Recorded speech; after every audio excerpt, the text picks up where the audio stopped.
Hello everyone, welcome back to our UGC NET Paper-I Teaching Aptitude series. In the previous lecture, we discussed the meaning of teaching, objectives of teaching, levels of teaching, characteristics of teaching, and basic requirements of effective teaching. Today, we are continuing Unit 1 with the next very important topic, learners' characteristics. The official syllabus mentions this topic clearly.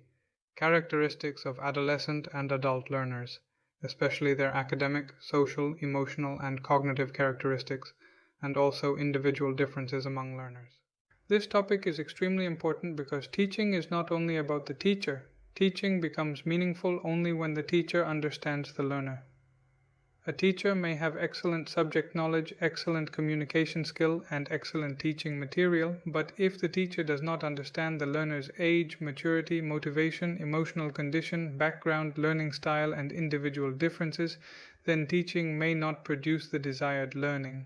So, in today's lecture, we will answer some important questions. Who is a learner? What are the characteristics of adolescent learners? What are the characteristics of adult learners? How are adolescent and adult learners different academically, socially, emotionally, and cognitively? What are individual differences? And finally, how should a teacher modify teaching according to learner characteristics? Let us begin. Section 1. Meaning of learners' characteristics. Before we discuss adolescent and adult learners separately, let us understand the meaning of learners' characteristics. A learner is not an empty container into which the teacher simply pours information. Every learner enters the classroom with some previous knowledge, some experiences, some interests, some abilities, some fears, some goals, and some expectations. That is why learners' characteristics mean the qualities, abilities, needs, interests, attitudes, learning styles, and background conditions that influence how a learner learns. For example, two students may sit in the same classroom, they may listen to the same teacher, they may receive the same notes, but one student understands very quickly, another needs more examples. One student learns better by diagrams, another by listening, another by doing. One student is highly motivated, another is anxious. One student has strong family support, another has financial pressure. These differences influence learning. So, for a teacher, understanding learner characteristics is a professional requirement. The uploaded teaching aptitude material also emphasizes that every learner is unique, and this uniqueness gives rise to individual differences. Important learner variables include physical characteristics, intelligence, perception, gender, ability, and learning styles. A teacher can plan a more effective teaching-learning process when these differences are understood. Therefore, teaching aptitude is not only the aptitude to teach content, it is also the aptitude to understand learners. Section 2. Why learner characteristics matter in teaching. Now let us ask, why should a teacher study learner characteristics? The first reason is selection of method. If learners are adolescents, the teacher may use examples, peer discussion, guided discovery, questioning, and activities. If learners are adults, the teacher may use case studies, problem solving, self-directed learning, and experience sharing. The second reason is motivation. Adolescents may be motivated by recognition, peer approval, achievement, and career dreams. Adults may be motivated by practical use, professional growth, personal goals, and immediate application. The third reason is classroom management. Adolescents may need emotional support, discipline with dignity, and constructive peer interaction. Adults usually need respect, flexibility, and relevance. The fourth reason is evaluation. For adolescents, formative feedback, diagnostic assessment, and structured guidance are very useful. For adults, self-evaluation, project work, performance tasks, and application-based assessment are very effective. The fifth reason is equity and inclusion. Learners differ in background, language ability, interest, and pace. A good teacher does not teach only the fastest learners. A good teacher tries to create learning opportunities for all. So, learner characteristics help the teacher decide what to teach, how fast to teach, how to motivate, how to assess, and how to support. Section 3. Adolescent learners, meaning and stage. Now let us discuss adolescent learners. The word adolescence is commonly understood as a period of transition from childhood to adulthood.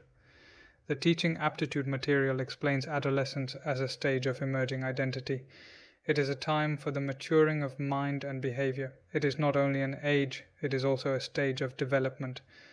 Adolescence is generally divided into 3 stages. The first is early adolescence, around 10 to 12 years. At this stage, physical growth begins rapidly.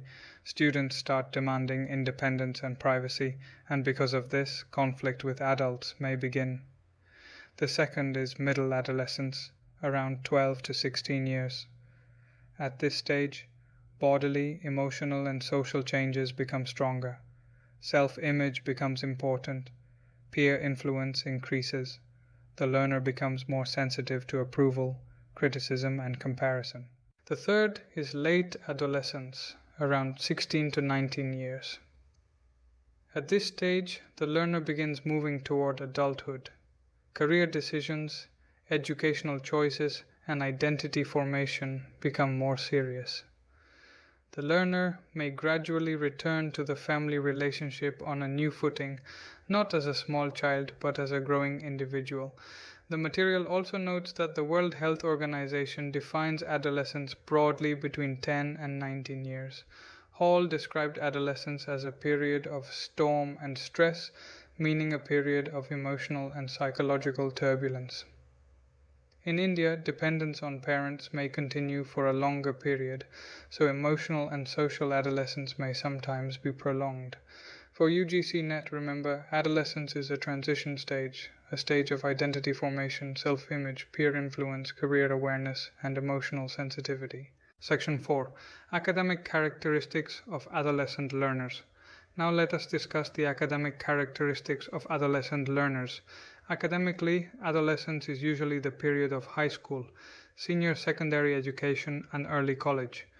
This is the time when students begin to take academic achievement seriously because it affects future careers. The teaching aptitude material states that academic achievement during adolescence is influenced by interpersonal factors such as parental engagement, intrapersonal factors such as intrinsic motivation, and institutional factors. Sports, games, arts, and crafts also contribute to development. Let us understand this in simple language. Adolescent learners begin to ask, what should I become? Which subject should I choose? What career is suitable for me? Will I succeed? What will my parents think? What will my friends think? So, learning during adolescence is connected with achievement pressure and future aspiration. A student in this age group may be very enthusiastic in one subject and completely disinterested in another. For example, a student may love biology because he wants to become a doctor but may ignore mathematics. Another student may become deeply interested in political science because of debates and social awareness. So, interest becomes selective. Adolescents also respond strongly to feedback. Appreciation can motivate them. Harsh criticism can discourage them. Public humiliation can damage their confidence. So, feedback should be constructive. They also show increasing ability to participate in discussions, projects, presentations, debates, quizzes, and peer learning activities. They do not want only one-way lectures. They like interaction, recognition, and participation. However, they may also face academic problems such as poor concentration, exam anxiety, comparison with peers, confusion about career, pressure from parents, and fear of failure. So, for adolescent learners, the teacher should connect content with real-life examples, careers, social issues, and personal meaning. The teacher should also provide study skills, guidance, motivation, and regular feedback. A good teacher should not merely say, "Study hard." A good teacher should help adolescents understand why the topic matters, how to study it, how to revise it, and how it connects with future opportunities. Section 5. Social characteristics of adolescent learners. Now let us discuss the social characteristics of adolescent learners. Adolescence is strongly influenced by peer groups. The learner begins to spend more time with friends. Friendship, group identity, approval, and belongingness become very important. The teaching aptitude material mentions important social concepts such as homophily, peer groups, cliques, crowds, and friendship. It also notes that during homophily, adolescents spend more time with friends, and peer groups may change from single-sex groups to mixed-sex groups. Peer pressure can be positive or negative. Friends can provide support, but negative peer influence can also reinforce problematic behavior. Let us understand this with examples. If a group of students is serious about studies, one student may become more disciplined because of the group. This is positive peer influence. But if a peer group makes fun of sincere students or encourages bunking classes, cheating, substance use, or disrespectful behavior, then peer influence becomes negative. Adolescents are also searching for identity. They may ask, "Who am I? What is my place in society? What do others think about me? Which group do I belong to? What are my values?" Because of this, they may sometimes challenge parents, teachers, and traditional authority. They may question rules. They may compare family values with peer values. They may develop strong opinions about fairness, freedom, and independence. This does not mean they are disrespectful by nature. It means they are developing social identity. In the classroom, adolescent learners like social interaction. Group discussion, peer teaching, role play, debates, collaborative projects, and classroom activities can be very effective. But the teacher must also ensure that group work does not become group pressure or distraction. A teacher should create a classroom culture where cooperation is encouraged, healthy competition is allowed, and bullying, humiliation, and exclusion are strictly avoided. For NET exam, remember the keywords: peer group, social identity, friendship, homophily, peer pressure, cliques, crowds, cooperation, socialization, and search for identity. Section 6. Emotional characteristics of adolescent learners. Now let us discuss the emotional characteristics of adolescent learners. Adolescence is emotionally sensitive. Students at this stage may experience mood changes, anxiety, excitement, fear, anger, hope, confusion, and self-doubt. Self-esteem and self-image become very important. The teaching aptitude material connects adolescence with storm and stress, emotional dependence, self-image, and conflicts related to values and identity. Let us understand this in classroom terms. An adolescent may appear confident outside, but may be deeply insecure inside. A small negative comment from the teacher may remain in the student's mind for a long time. Similarly, a small word of encouragement may change the student's confidence. At this stage, students are sensitive to comparison. If a teacher repeatedly says, "Why can't you be like that student?" the learner may feel inferior. Instead, the teacher should compare the student with his or her own previous performance. For example, "Last time you wrote 2 points. Today you wrote 5. This is improvement." Adolescents also need emotional security. They should feel that the classroom is a safe place to ask questions. If students fear ridicule, they will stop asking doubts. If they fear punishment, they may hide mistakes. If they fear failure, they may avoid difficult tasks. The uploaded communication and teaching material also emphasizes a non-threatening environment where there is no fear of punishment and learners receive prior information about tests, assignments, and activities to avoid unnecessary anxiety. So, the teacher should build trust. The teacher should correct mistakes without attacking the student's personality. The teacher should appreciate effort, not only marks. The teacher should guide emotional energy toward learning. A useful sentence for a teacher is, "Mistakes are part of learning." This helps adolescents participate without fear. For NET exam, remember, adolescent learners are emotionally sensitive, need recognition, may face anxiety, self-image issues, and peer pressure, and require a supportive, encouraging, and non-threatening environment. Section 7. Cognitive characteristics of adolescent learners. Now, let us discuss the cognitive characteristics of adolescent learners. Cognitive characteristics refer to thinking, understanding, reasoning, memory, problem-solving, and decision-making abilities.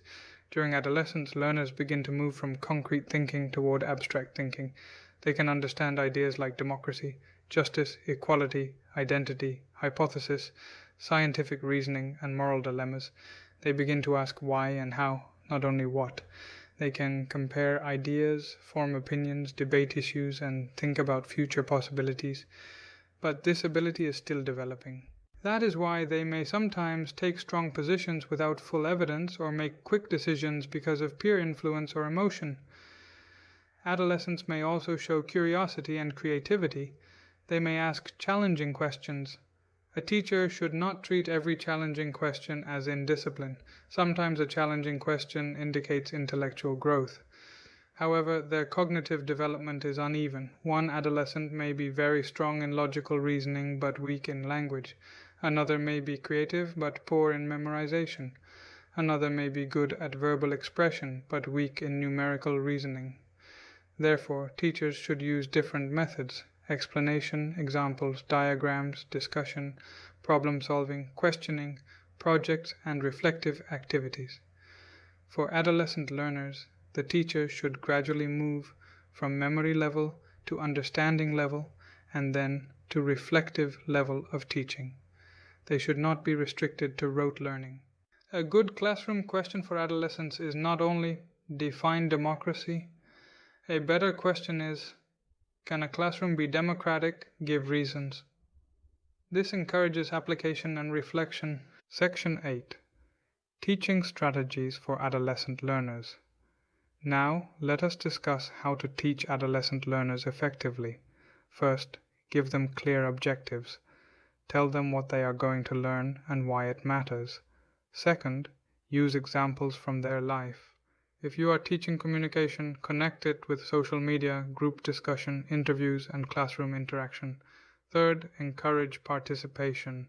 Adolescents learn well when they are involved in debate, questioning, peer discussion, presentations, and activities. Fourth, provide constructive feedback. Do not only say wrong, say this part is correct, but you need to improve this point. Fifth, manage peer influence positively. Use group work, but set clear rules. Sixth, provide career connection. Adolescents are interested in future opportunities. Show how the topic is useful for exams, interviews, research, teaching, and daily life. Seventh, create a non-threatening environment. Learners should not fear asking questions. Eighth, develop critical thinking. Ask higher-order questions and allow multiple viewpoints. The uploaded material on classroom communication also says that effective learning environments require rapport with students, respect for individuality, cooperation, healthy competition, feedback, experimentation, reinforcement, and a non-threatening environment. So, adolescent learners need structure, support, respect, and meaningful engagement. Section 9. Adult learners. Meaning and nature. Now let us move to adult learners. Adult learners are not simply older students. They are learners with maturity, life experience, responsibilities, and goals. One uploaded source describes adult learners as a diverse group, often aged 25 and above, with different cultural and educational backgrounds, adult responsibilities, and job experiences. The teaching aptitude material also says that adults are not just grown-up children. Adults learn differently from children. With maturity, self-concept moves from dependence toward self-direction. Adults are experiential learners, and they use their accumulated experience to make sense of new learning. This is the key point. Adult learning is generally self-directed, practical, goal-oriented, and experience-based. For example, if an adult learner joins a course in computer skills, the reason may be job promotion. If a teacher joins a faculty development program, the reason may be professional improvement. If a person joins an open university program, the reason may be degree completion, self-respect, career growth, or lifelong learning.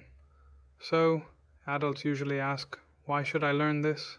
How will this help me? Can I apply it immediately? Is it relevant to my life? Therefore, adult teaching is often connected with andragogy, meaning the art and science of helping adults learn. In andragogy, the teacher is not a controller but a facilitator. The learner is not passive but self-directed. Section 10. Academic characteristics of adult learners. Let us now discuss the academic characteristics of adult learners.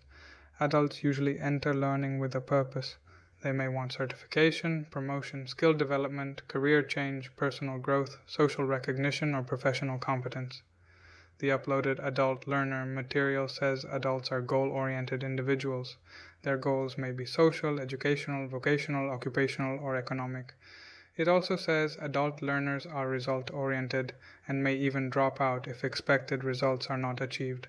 This means adult learners value relevance. They do not like learning that feels meaningless. If the teacher teaches theory without application, adult learners may lose interest. They prefer examples, case studies, demonstrations, projects, and problem solving. Adults may also be part-time learners. They may have jobs, family duties, financial responsibilities, and limited time. Therefore, they appreciate flexible learning, clear planning, and respect for their time. Academically, adult learners often bring previous knowledge. Sometimes they may know more than the teacher in some practical areas. For example, in a management class, an adult learner who has worked in industry for 10 years may understand real workplace issues better than a fresh student. So the teacher should not ignore adult learners' experience. Adults prefer learning that is connected with real problems. For example, instead of teaching only types of communication, the teacher can ask, "How will you handle conflict with a team member?" This makes the learning meaningful. So, academic characteristics of adult learners are purposeful, practical, result-oriented, experience-based, time-conscious, relevance-oriented, and problem-centered. Section 11. Social characteristics of adult learners. Now let us discuss the social characteristics of adult learners. Adults usually have multiple social roles. They may be employees, parents, citizens, professionals, community members, or leaders. These social roles influence their learning. For example, an adult learner may not be able to attend every class because of work. Another may learn better when the class respects his professional experience. Another may hesitate to ask basic questions because of fear of losing social image. So, respect is very important in adult learning. Adults do not like to be treated like children. They prefer democratic learning environments. They like discussion, mutual respect, and participation. The adult learner material emphasizes that because adult learners are autonomous and independent, learning should be collaborative, participatory, and democratic. The teacher's role should be facilitative and supportive. Socially, adult learners also learn from each other. Peer experience becomes a learning resource. In an adult class, one learner may share workplace experience, another may share family experience, another may share community experience. This makes the classroom rich. Therefore, a teacher of adults should not monopolize the classroom. The teacher should allow discussion, experience sharing, and collaborative problem solving. Adult learners also appreciate dignity. Even when they make mistakes, correction should be respectful. A good teacher should never say, "At your age, you don't know this." That statement can emotionally damage an adult learner. Instead, the teacher should say, "This is a common difficulty. Let us clarify it step by step." For NET, remember, adult learners are socially mature, role-oriented, self-respecting, experience-rich, and prefer democratic participation. Section 12. Emotional characteristics of adult learners. Now let us discuss the emotional characteristics of adult learners. Adults may appear confident, but many adult learners also face emotional barriers. They may feel anxious about returning to studies after a long gap. They may fear failure. They may feel uncomfortable with technology. They may compare themselves with younger learners. They may worry about time, money, and family responsibilities. So, adult learning requires emotional respect and support. The teaching aptitude material highlights self-respect as an important adult learning characteristic. Adults are autonomous, self-directed, practical, relevance-oriented, goal-oriented, and bring life experience and knowledge. Adults also prefer internal motivation. They want to succeed because learning is connected with their life goals. They may not be motivated by external pressure alone. They want personal meaning. For example, an adult learner preparing for UGC NET may be motivated by the desire to become an assistant professor, improve social status, enter research, or achieve a long-delayed dream. That motivation is deep and personal. But if teaching is disrespectful, irrelevant, or disorganized, adult learners may disengage quickly. Therefore, the teacher should acknowledge adult learners' experiences, give them responsibility, provide choices, and connect learning to real outcomes. Emotionally, adult learners need respect, autonomy, confidence, relevance, and encouragement. Section 13. Cognitive characteristics of adult learners. Now let us discuss the cognitive characteristics of adult learners. Adults think differently because they have life experience. They do not only memorize, they compare new learning with previous experience. They ask whether the content is useful, logical, and applicable. The teaching aptitude material says that with maturity, readiness to learn becomes oriented to social roles, and life application becomes critical. The time perspective shifts from postponed application to immediate application. Learning shifts from subject-centeredness to problem-centeredness. Adults enjoy solving problems. This is a very important exam point. Children and adolescents may learn something because it is in the syllabus.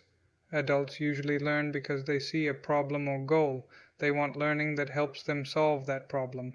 For example, if an adult learner is studying evaluation systems, he may ask, "How can I design a fair test?" How can I evaluate learners in my class? How does CBT work? This is problem-centered learning. Adults also use critical reflection. They may question assumptions. They may compare theory with real life. They may ask for evidence. This is good for higher education. However, adult learners may sometimes resist new ideas if those ideas conflict with long-held beliefs or habits. So, the teacher should not force change. The teacher should encourage reflection. For example, instead of saying, "Your old method is wrong," the teacher may say, "Let us compare the traditional method with the learner-centered method and see where each is useful." Adult learners are cognitively capable of analysis, evaluation, application, and problem solving. Therefore, teaching adults should involve higher order thinking, not only rote learning. Section 14. Teaching strategies for adult learners. Now let us discuss how to teach adult learners effectively. First, respect their experience. Begin by asking, "What do you already know about this topic?" Second, connect learning with real-life problems. Adults learn better when the content solves actual problems. Third, use participatory methods. Discussion, case study, workshop, project, simulation, and problem solving are very useful. Fourth, provide flexibility. Adult learners may need flexible timing, recorded lectures, self-paced learning, or blended learning. Fifth, give clear outcomes. Adults want to know what they will gain from the session. Sixth, encourage self-directed learning. Provide resources, reading material, and tasks that learners can complete independently. Seventh, avoid unnecessary domination. The teacher should be a facilitator, not an authoritarian controller. Eighth, use evaluation that respects maturity. Projects, reflections, presentations, practical tasks, and self-evaluation are useful. For adult learners, the teacher's tone should be, "Let us learn together and apply this," not, "I know everything and you know nothing." Section 15. Comparison between adolescent and adult learners. Now let us compare adolescent and adult learners in an exam-oriented manner. Academically, adolescent learners are usually in school or early college. They are exploring subjects, career choices, and identity.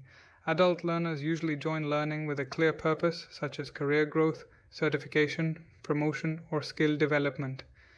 Socially, adolescents are strongly influenced by peer groups, friendship, and identity formation.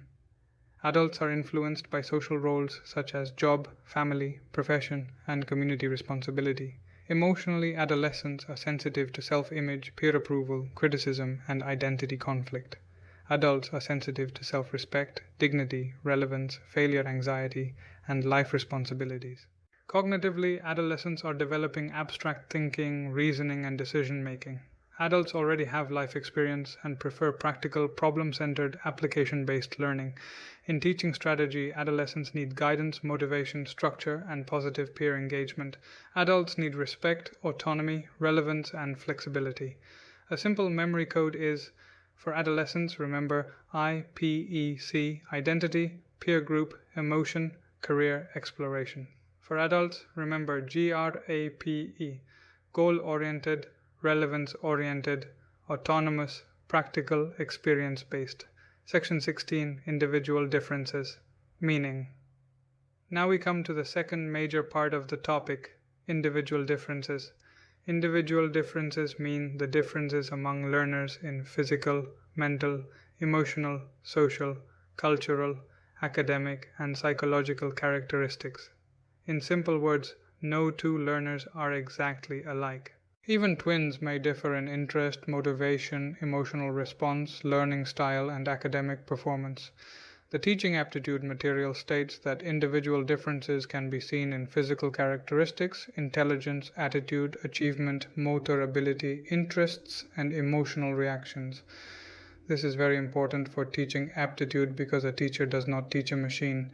A teacher teaches human beings, and human beings differ. Let us understand the major types of individual differences. Section 17. Types of individual differences. The first type is physical differences. Learners may differ in height, health, eyesight, hearing, stamina, disability, energy level, and physical development. A learner with poor eyesight may not see the board clearly. A learner with hearing difficulty may miss oral instructions, so physical differences affect learning. The second type is intellectual differences. Learners differ in intelligence, reasoning, memory, comprehension, problem-solving, and speed of learning. Some learners grasp concepts quickly, others need repetition and examples. The third type is achievement differences. Even students with similar intelligence may differ in academic achievement because of background, study habits, previous knowledge, motivation, language ability, and family support. The fourth type is attitude differences. Learners may differ in their attitude towards subject, teacher, institution, authority, and learning. One student may love mathematics, another may fear it. One may respect the teacher, another may resist discipline. The fifth type is interest differences. Some students are interested in science, some in literature, some in sports, some in technology, some in arts, some in social service. The sixth type is motor ability differences. Some learners perform practical or mechanical tasks easily, while others find them difficult. The seventh type is emotional differences. Some learners are calm, some anxious, some aggressive, some shy, some confident, some easily discouraged. The eighth type is social and cultural differences. Learners differ in language, family background, community, socio-economic status, and cultural exposure. The ninth type is learning style differences. Some learners learn better by seeing, some by listening, some by doing. The 10th type is personality differences. Some learners are introverted, some extroverted, some reflective, some impulsive, some cooperative, some competitive. So individual differences are not exceptions. They are normal. A good teacher accepts them and plans teaching accordingly. Section 18. Learning styles and individual differences. Now let us discuss learning styles because these are frequently asked in UGC NET. The teaching aptitude material discusses classroom-based learning styles such as visual, auditory, and motor learners. It also discusses intuitive, inductive, deductive, and reflective learners. Visual learners learn better through seeing. They prefer diagrams, charts, maps, flowcharts, written points, slides, and visual organization.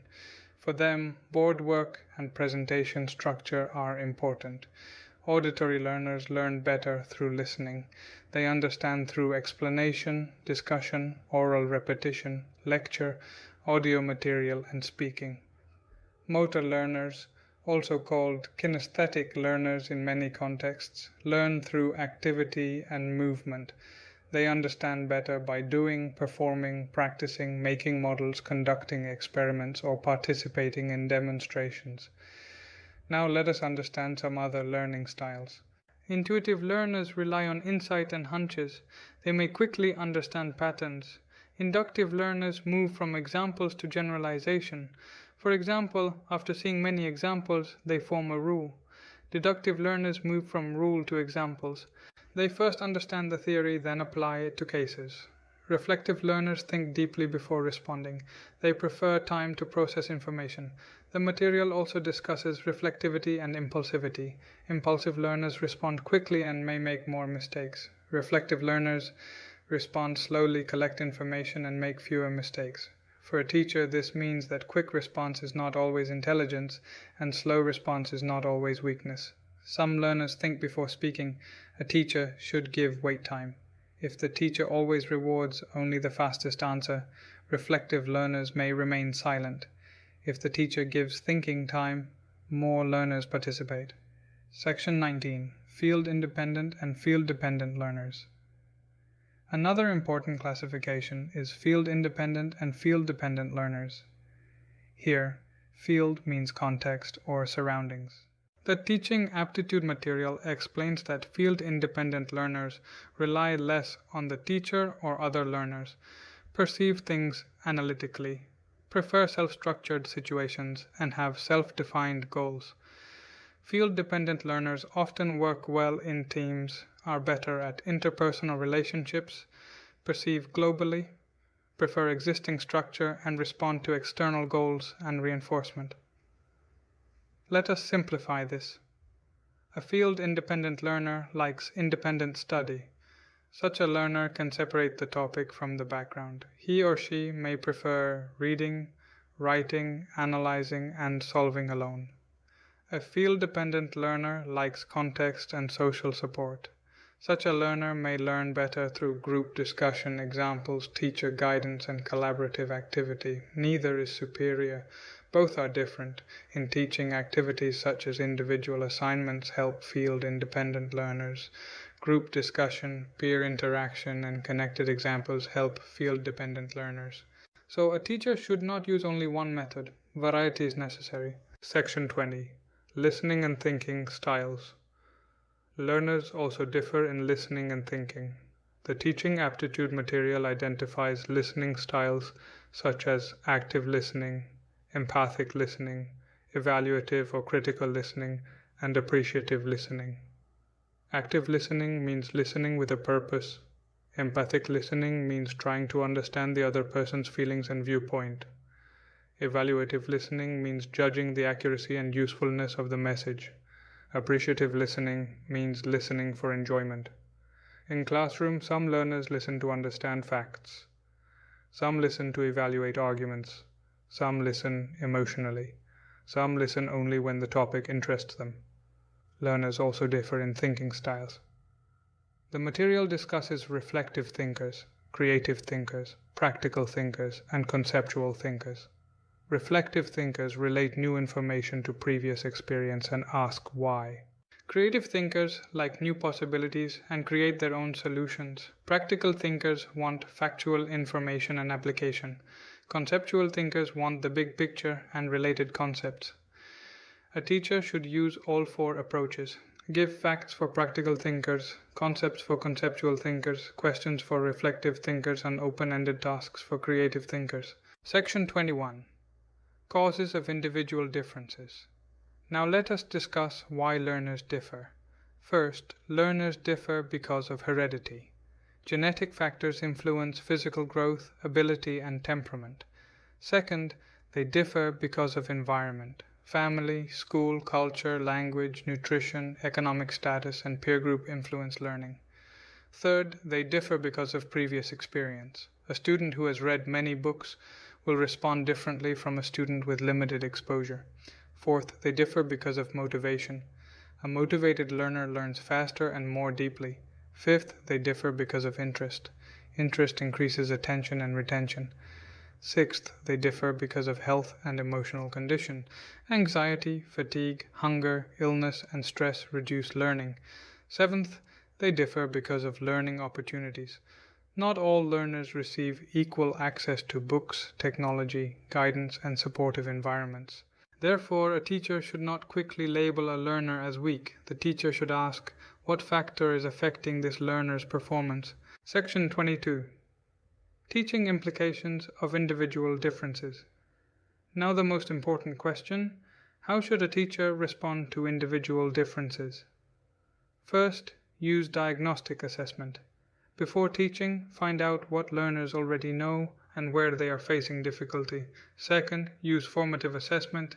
During teaching, check understanding through questions, short tests, discussion, assignments, and feedback. Third, use variety in teaching methods. The uploaded communication material clearly says that a teacher should use a variety of methods and media to cater to individual differences and avoid monotony. Fourth, use different teaching aids. Diagrams help visual learners. Oral explanation helps auditory learners. Activities help motor learners. Fifth, create flexible learning tasks. Some students may write, some may present, some may draw, some may solve, some may discuss. Sixth, give remedial support to slow learners and enrichment tasks to advanced learners. Seventh, encourage peer learning. Pairing bright students with average or weaker students can promote cooperation and healthy competition. Eighth, provide reinforcement. Praise, appreciation, and recognition strengthen desired learning behavior. Ninth, create a non-threatening classroom. Fear of punishment blocks learning. A learner should feel safe to make mistakes. 10th, respect individuality. Do not compare students destructively. Do not humiliate. Do not assume that all learners learn in the same way. The teacher's job is not to make all students identical. The teacher's job is to help every learner grow from his or her present level. Section 23. Exam-oriented recap. Let us now revise the most important points for UGC NET. Learners' characteristics include abilities, interests, motivation, background, attitude, learning style, maturity, and previous experience. Adolescence is a transition stage from childhood to adulthood. It is associated with identity formation, emotional sensitivity, peer influence, and career exploration. Adolescent learners are academically influenced by motivation, parental engagement, institutional factors, and future career goals. Socially, adolescent learners are influenced by peer groups, friendships, cliques, crowds, social identity, and peer pressure. Emotionally, adolescent learners may face self-image issues, anxiety, mood changes, sensitivity, and identity conflict. Cognitively, adolescent learners develop abstract thinking, reasoning, questioning, and reflective ability. Adult learners are self-directed, autonomous, goal-oriented, practical, relevance-oriented, experience-based, and self-respecting. Adults prefer problem-centered learning and immediate application. Adults learn best when their experience is respected and learning is connected with real-life needs. Individual differences include physical, intellectual, emotional, social, academic, motor, interest, attitude, personality, and learning style differences. Visual learners learn through sight. Auditory learners learn through sound. Motor or kinesthetic learners learn through activity. Reflective learners take more time but make fewer mistakes. Impulsive learners respond quickly but may make more mistakes. Field-independent learners prefer independent and analytical learning. Field-dependent learners prefer social support, context, and group learning. A teacher should use diagnostic assessment, formative assessment, variety of methods, teaching aids, feedback, reinforcement, and a non-threatening environment to handle individual differences. Section 24. So, students, this completes our detailed lecture on learners' characteristics. The main idea of this lecture is very simple. Effective teaching begins with understanding the learner. Adolescent learners need guidance, identity support, emotional security, peer-sensitive teaching, and career direction.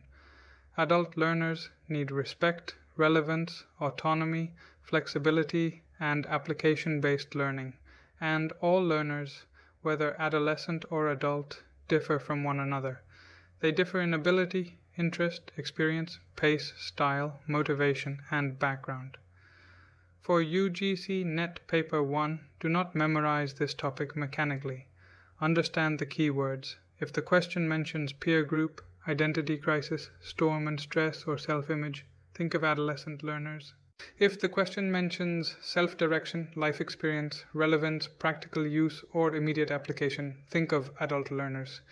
If the question mentions visual, auditory, motor, field-independent, reflective, or impulsive, think of individual differences and learning styles.